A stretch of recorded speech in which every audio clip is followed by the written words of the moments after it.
So, Sandra, when you were a child, what did you want to be when you grew up? Good question. I wanted to write a book, actually. I used to write little pretend books. I've been remembering this year that I wanted to write. And I also wanted to be an actress.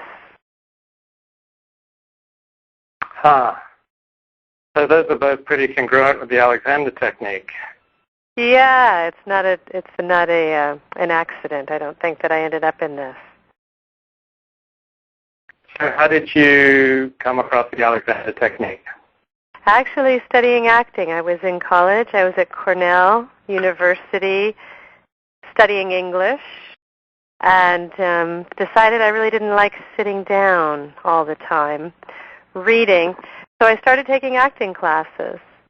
And one of the very first classes I took featured link letter voice work, which had sort of an Alexander angle to it. We did a lie down. I remember doing a lie down as a very sort of stressed out 19-year-old college student. And I lay on the floor, this cold linoleum floor in Ithaca, New York in the winter. And somebody did a talk-through of a lie-down in semi-supine, and I thought, I'm going to be okay. I like this. So that was the first touch with it. And what inspired you to become a teacher of the technique? You know, I followed it out of college. I was still studying acting in New York, and so I kept getting some Alexander lessons. And then I got into the actually sort of primal therapy kind of acting stuff, Sandy Meisner work, which was exciting but turned out to be very disorganizing. So as I was starting to piece myself back together in my mid-20s, I happened into this work again in a deeper way, and also found Rolfing, and so I became a massage therapist because I wanted to train to be a Rolfer. And then somewhere in there, we moved to Charlottesville, Virginia, and I started taking some Alexander lessons. And then by the time I was about 26 and a half, I felt like if I didn't train, I was going to die. I just had this amazing, absolutely have to do this passion. And so there were no training courses in Charlottesville, Virginia, where I lived, but there were other people here who wanted to train. So we wrote letters. I actually was the letter writer before the Internet, wrote letters to the whole world, every training course in the whole world, saying, are there any teachers who would come here and begin a training? And 2 of them did. And in 1987, actually on my birthday in April, the training in Charlottesville began. So that's the long story. Who were the 2 teachers? The 2 teachers were Frank Sheldon, who at that time was working with Robert Fripp's Guitarcraft up in Charlestown, West Virginia at a place called Claymont. And the other person, who was a woman who came all the way from LA, and her name is Daria Okagawa, and she actually ran the training course until last year. So that was a long stint of hers. Frank stayed for about 5 years, and then he moved to Germany. In those years, he was following Guitarcraft. Wherever it went, he went. What is Guitarcraft? Guitarcraft actually comes out of 2 different lines of work. It comes out of, the Alexander connection with it comes out of a group of people. It was actually Michael Gelb, Frank Sheldon, and Lena and Michael Frederick. We're all at a place called Sherburne House, and I think it's in Gloucestershire in England, in the 70s. I want to say 72, 73, 74, around in there. And at the same time, they were there studying what was the line of the Gurdjieff work, but also getting lessons from Walter's students who used to come down from London Thursdays and Fridays. Jean Clark talked about this in her address at the AGM 3 years ago.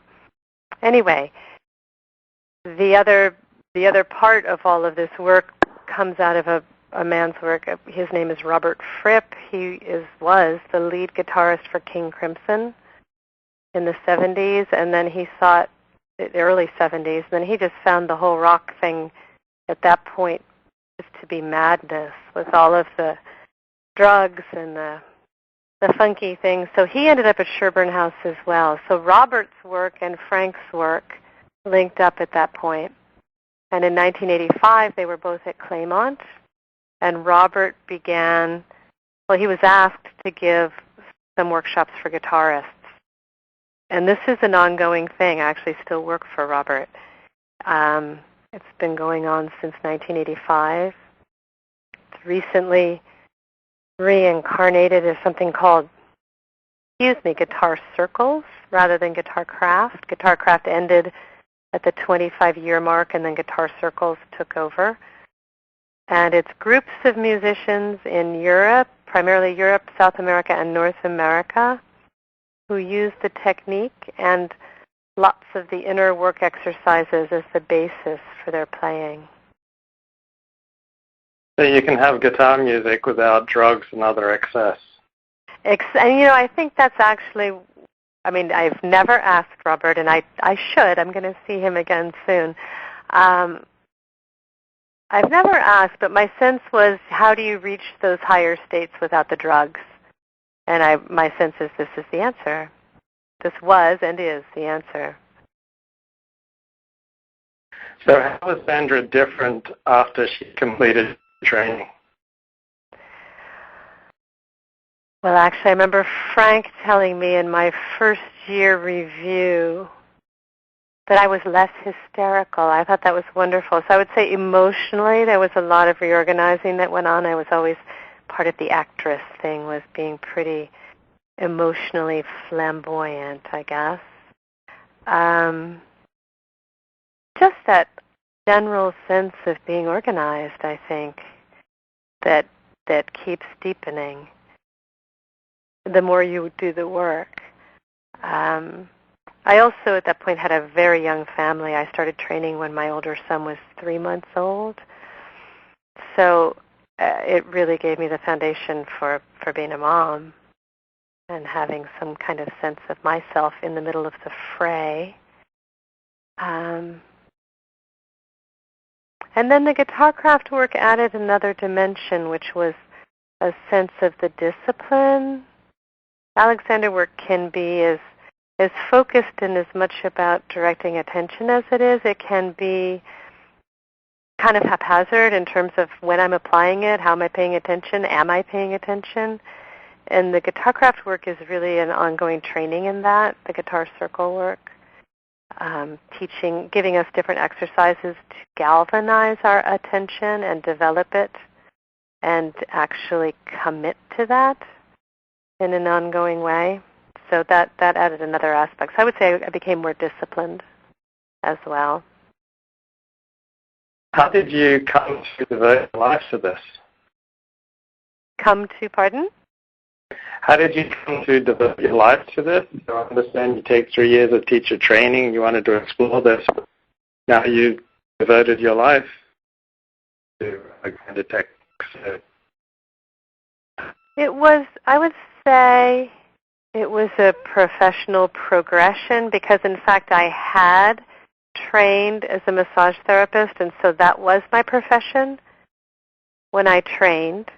And actually, I did massage therapy for 21 years, 16 of them alongside the Alexander work. And the big shift as I came into Alexander work and then I eventually ditched the massage was that people I worked with, instead of coming back week after week with exactly the same problems, when I did Alexander work with people, they got better. Not everyone, because some people have more trouble with this work and actually changing their thinking, but people who really would change their thinking and